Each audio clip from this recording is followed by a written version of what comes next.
तो इन सब की सीटों का नहीं पता आपको कि फ्यूचर में क्या होगा, मियाँ साहब की सीट का क्या होगा, मरियम का क्या होगा, बाकियों का क्या होगा। उनको फिक्र ये है कि सुप्रीम कोर्ट ने अगर ट्रिब्यूनल वाला फैसला इम्पोज कर दिया और इलेक्शन कमीशन जो भी रेजिस्ट कर रहा है, और अगर उसको उन्होंने इलेक्शन कमीशन को भी रगड़ दिया, तो फिर क्या होगा? पूरी पावर स्ट्रक्चर चेंज हो जाती है रऊफ। इस वक्त पूरा पावर स्ट्रक्चर को जो थ्रेट है वो इमरान खान से नहीं है, वो किसी और से नहीं है, वो उनको इन 9 ट्रिब्यूनल से है।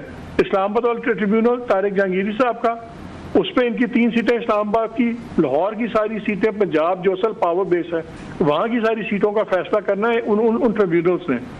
ये जो है ना 9 लोग, ये इस तक नजर आ रहे हैं गवर्नमेंट को, इसलिए सारा प्रेशर चल रहा है। हुकूमत अभी से सर ये क्यों तय कर लिया है, आपके पॉइंट में बड़ा वजन है कि ये क्यों तय कर लिया गया है पहले से ही कि ये 9 जजेस जो आएंगे ट्रिब्यूनल को हेड करेंगे तो ये हमारे खिलाफ ही फैसले देंगे, प्रोसीडिंग होंगी, वहाँ पे चीज़ें पेश की जाएंगी, सबूत अदरवाइज फार्म पेश होंगे, so it will take time. तो आप जाएँ अपना डिफेंड करें, हुकूमत करे, ये जितने MNAs वगैरह हैं करें, मतलब पैनिक मोड में क्यों है फिर हुकूमत को? इनको क्या जजेस, अभी से इन्होंने कहा कि जजेस का फैसलों का इनको पता है, डिसीजन हो गया है कि वो खान साहब की पार्टी के हक में सारे फैसले करेंगे, जितने भी आएंगे सबको उड़ा के रख देंगे और उनकी पार्टी के MNA वापस आ जाएंगे। ये क्यों हुकूमत सोच के बैठी हुई है सर?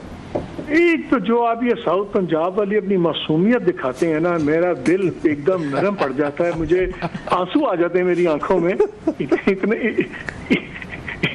इतने आप मासूम हैं। आप भी देखे कि तक फिजा क्या चली हुई।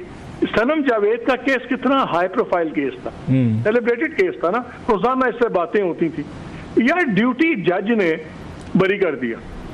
ड्यूटी जज के पास तो अगर तारीख डालता तो एक्सेप्टेड नॉर्म है कि ड्यूटी जज तारीख डाल देते हैं, हाँ जी जो केस है वो है। जब ड्यूटी जज आपके फैसले करने शुरू हो जाए आपके खिलाफ, जब ATC के 3 जजेस पूरी शिकायतें करनी शुरू हो जाएं, जब हाई कोर्ट्स आपके खिलाफ खड़ी हो जाएं, उस वक्त फिर आप कहते हैं कि इन जजों से क्यों डर रहे हैं?